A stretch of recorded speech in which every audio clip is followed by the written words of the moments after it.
अध्यक्ष सम्मानित जयराम जी, हमारे खेल जगत में अच्छा नाम कर चुके छोटू राम भैया जी और शिशुपाल सम्मानित शिशुपाल चौधरी जी संचालन कर रहे हैं, एडवोकेट धर्मेंद्र जी, सम्मानित सभी इस विधानसभा के जिम्मेदार साथियों।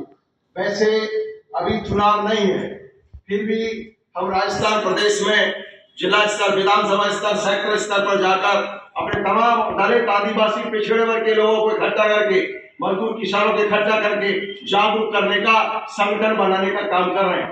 सम्मानित साथियों, इस देश में उत्तर प्रदेश के बाद यदि कोई प्रदेश है तो वो राजस्थान प्रदेश है। यह तीसरा विकल्प, तीसरी ताकत बहुजन समाज पार्टी को बन सकती है और राजस्थान में सरकार बना सकती है। सम्मानित साथियों, मैं आपको बताना चाहता हूं, विधानसभा चुनाव 2008, 13, 18, 23 चारों चुनावों का एनालिसिस करेंगे। 13 और 23 को हम छोड़ देंगे, लेकिन 2008 में सरकार बहुजन समाज पार्टी के बल पर चली थी। 18 में भी सरकार बहुजन समाज पार्टी के बल पर चढ़ी। आप देखेंगे 2018 के आंकड़ों का जब उठाओगे, 2008 के विधानसभा चुनाव में कांग्रेस पार्टी को 86 लाख वोट मिला था, भारतीय जनता पार्टी को 82 लाख वोट मिला था। थोड़ा सा 4 लाख का अंतर था। कांग्रेस पार्टी को जो वोट मिला था बहुत ही कम मिला था। तो सम्मानित साथियों, 36% कांग्रेस का वोट था, बीजेपी का 34% था। 2% वोटों का अंतर था मात्र। कांग्रेस पार्टी के 96 विधायक जीते, बीजेपी के 73 जीते। तो राजस्थान में उस समय 2008 में बहुजन समाज पार्टी भी 29 लाख वोट प्राप्त किए थे, 8% वोट प्राप्त किए, 6 एमएलए जीते। यदि उस 2008 के चुनाव में हम 1% वोट और बढ़ाने में सफल होते तो राजस्थान में न कांग्रेस की सरकार होती न बीजेपी होती, सरकार बीएसपी की बनती। आप 2018 के चुनाव को उठा के देख लें।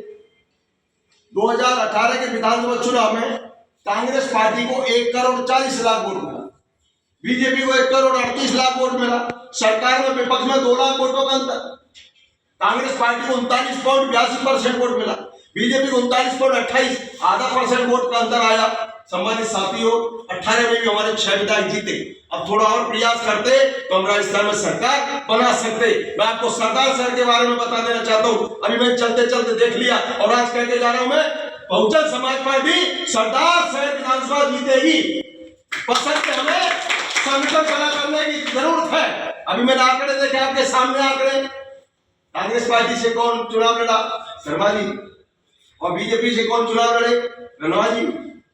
तो ही तो लड़े, लेकिन तीसरा एक ने और पैर फंसा दिया। 75,000 वोट लेगा, बताओ।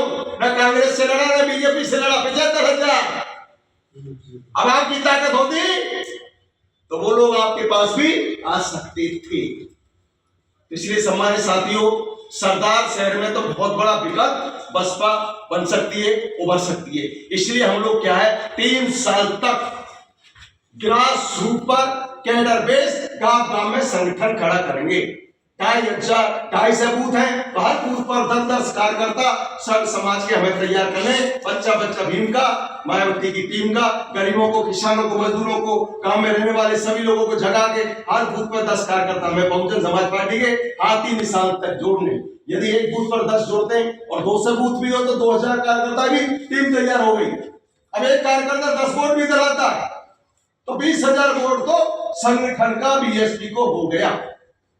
दूसरा, बीएसपी कमजोर पिछड़े लोगों को अपना बेस मानती है। प्रत्येक विधानसभा में 50,000 वोट है तो 20,000 बेस के नाम है, 20,000 संगठन के नाम पे। 40,000 वोट का संगठन जिस दिन खड़ा हो जाएगा उस दिन 20,000 कैंडिडेट का वोट, 20,000 हवा का वोट, तो यहां से आराम से सीट जीत सकती है। बशर्ते हमें 3 साल तक मेहनत करनी पड़ेगी। लेकिन अभी हमारे पास 6 महीने का टाइम बॉन्ड प्रोग्राम लेकर के हम काम कर रहे हैं। पंचायती राज के अभी चुनाव आ रहे हैं। पंचायत समिति, जिला परिषद की सभी सीटों पर बहुजन समाज पार्टी चुनाव लड़ेगी और चुनाव जीत के अपना प्रधान सरदार शहर विधानसभा में बनाएगी। बता आपको, बनाएगी। इसलिए हमने तय कर लिया, हम 4 महीना मेहनत करके 3 से 29 पदाधिकारी कार्यकर्ताओं का एक कैडर तैयार 3 महीने के अंदर अंदर करेंगे। तो आज हम सबसे पहले 7 पदाधिकारियों की कमेटी घोषित करेंगे। 2 विधानसभा के प्रभारी, 1 अध्यक्ष, एक उपाध्यक्ष, एक महासचिव, एक कोषाध्यक्ष, एक सचिव, 7 आदमी कमेटी आज हम बना करके जाएंगे। इसके बाद 11 कार्यकर्ताओं का संगठन कमेटी बहुजन वॉलंटियर फोर्स की बनेगी, 11 कार्यकर्ताओं कमेटी पार्षद की बनेगी। फिर धीरे धीरे सेक्टर वाइज काम चलेगा। हमने सरदार साहब विधानसभा को बूथों के हिसाब से 10-10 बूथों पर एक सेक्टर बनाया है, तो यहाँ 25 सेक्टर बनेंगे। एक सेक्टर में हमें 12 आदमी तैयार करने, एक सेक्टर में 12 पदाधिकारी तैयार करने, क्योंकि 25 सेक्टर बने तो एक सेक्टर पे हमें 3 महीने में मात्र 12 आदमी हम आसानी से कर सकते हैं। लेकिन उसमें सभी समाज के भाइयों को सम्मान देके जोड़ के हमें सेक्टर को खड़ा करेंगे। एक सेक्टर में 12 तैयार हुए तो 25 में 300 पदाधिकारी हो गए। 300 पदाधिकारी सेक्टर लेवल के और 29 पदाधिकारी विधानसभा लेवल के, 329 कार्यकर्ताओं की टीम अभी 6 महीने से पहले 3 महीने के अंदर हम लोग तैयार करेंगे।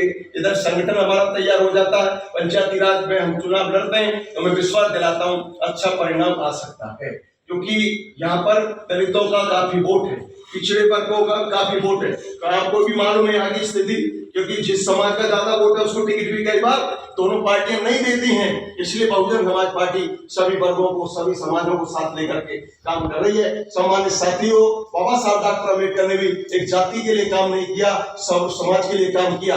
बाबा साहब डॉक्टर अम्बेडकर ने जो संघर्ष किया, आपको मालूम वही संघर्ष सर छोटूराम जाट ने किया। सर छोटूराम जाट ने किसानों की लड़ाई लड़ी, मजदूरों की लड़ाई लड़ी, गरीबों की लड़ाई लड़ी। तो जो सर छोटूराम ने जमींदार, जागीरदार, साहूकारों से लड़ाई लड़ी, उसी लड़ाई को डॉक्टर अम्बेडकर ने संविधान में लिखा। तो ये आज का संबंध नहीं है। संत रविदास, संत कबीर, धन्ना जाट ने उस समय संघर्ष किया। सिखों के गुरु ग्रंथ में जाएंगे, संत रविदास, संत कबीर, धन्ना जाट की वाणियों का आज भी मां इज्जत से, सम्मान से गाया जाता है। और यह गांवों में जाएंगे तो आज भी गरीब मजदूर किसानों का भाईचारा है, लेकिन कुछ पार्टियों के लोग भाईचारे को खत्म करते हैं। इसलिए मेरी अपील है, हम आपस में भाईचारा बना के, संगठन बना के आगे बढ़ सकते हैं। सम्मानित साथियों, बाबा साहब डॉक्टर भीमराव अम्बेडकर चाहते कि जो सेवा करने वाली जाति है, शूद्र वर्ण की जाति है, जाट से लेके भाट तक जो जाति है, उनका एक शेड्यूल बनना चाहिए। शेड्यूल में तो सूची बननी चाहिए। 1928 में जिन्होंने बाबा साहब अम्बेडकर की बात को माना, वो तो शेड्यूल में आए, सूची में आए। 1928 में शेड्यूल बना, 1932 में कैबिनेट अवार्ड के तहत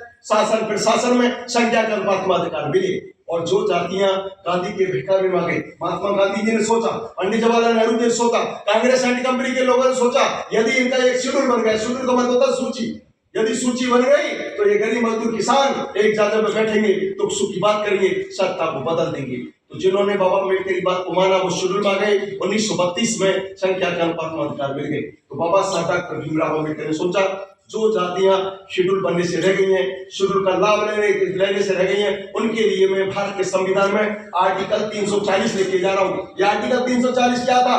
जो जातियां शेड्यूल बनने से रह गई, शेड्यूल का लाभ लेने से रह गई, उनके लिए बाबा साहब डॉक्टर अम्बेडकर ने भारत के संविधान में आर्टिकल 340 लिखा। ये 340 क्या था?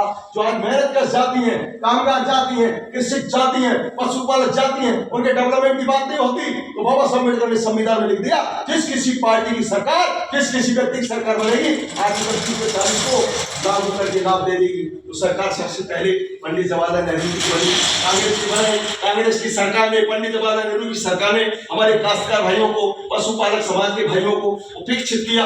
जो काका कालेलकर आयोग बना, उसको लागू नहीं किया। इंदिरा गांधी जी सरकार आ गई, उन्होंने भी लागू नहीं किया। 1977 में श्री मोरारजी देसाई की सरकार आ गई।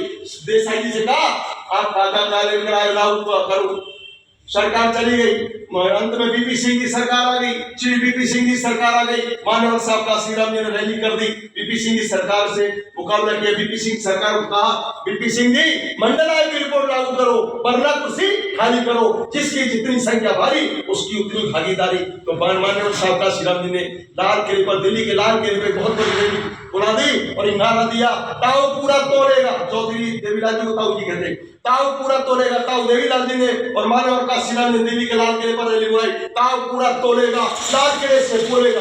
बीपी सिंह जी की कुर्सी मिलने लग गई। बीपी सिंह जी ने मानव का श्रीराम जिसका आपकी जो भी मांग है हम मंजूर करेंगे। मानव का श्रीराम जी का एक तो आज इस देश में SC ST OBC के लोग हैं, मजदूर किसान लोग हैं, डॉक्टर अम्बेडकर के संविधान के कारण आगे बढ़ रहे हैं। इसलिए आपकी सरकार को अम्बेडकर का सम्मान करना पड़ेगा। दूसरा, आपकी सरकार में पिछड़े वर्गों से संबंधित जो कृषि जाती है, कामगार जाती है, पशुपालक जाती है, उनसे संबंधित एक रिपोर्ट, मंडल आयोग की रिपोर्ट आपकी सरकार में अटकी पड़ी है, इसको लागू करना पड़ेगा। तो माननीय काशीराम जी के दबाव में 1989 में श्री बीपी सिंह जी ने मंडल आयोग की रिपोर्ट को लागू किया। 52% पिछड़े वर्ग के लोगों को 27% आरक्षण मिला। तो आज मैं कह सकता हूँ SC ST OBC लोग आगे बढ़े, बाबा साहब अम्बेडकर के संविधान के कारण आगे बढ़े। सम्मानित साथियों, इस मुद्दे पर मैं आज एक बात आपको क्लियर कर देना चाहता हूँ। कुछ लोग, कुछ मनुवादी विचारधारा के लोग हमारे गांवों में रहने वाले पिछड़े वर्ग के लोगों को आपस में गुमराह करने का काम करते। क्या कहते हैं भाई, इनको तो SC ST को तो आरक्षण मिल रहा है, ये तो कहते। मैं आपको एक बात खुलासा कर दूं, आरक्षण जो जाती है, आरक्षण जिनको मिल रहा है, SC को मिल रहा है, ST को मिल रहा है, OBC को मिल रहा है। तो 3 जाति को आरक्षण मिल रहा है, लेकिन जितना मिलना चाहिए उतना नहीं मिल रहा। राजस्थान में SC ST की आबादी 28% है, तो संख्या के अनुपात में SC ST को 28% मिल रहा है। OBC जाट समाज, गुर्जर समाज, माली समाज, कुमार समाज, नायक समाज, इसकी आबादी 52% है, लेकिन 52% संख्या को कितना आरक्षण मिल रहा है? राजस्थान में 21% मिल रहा है।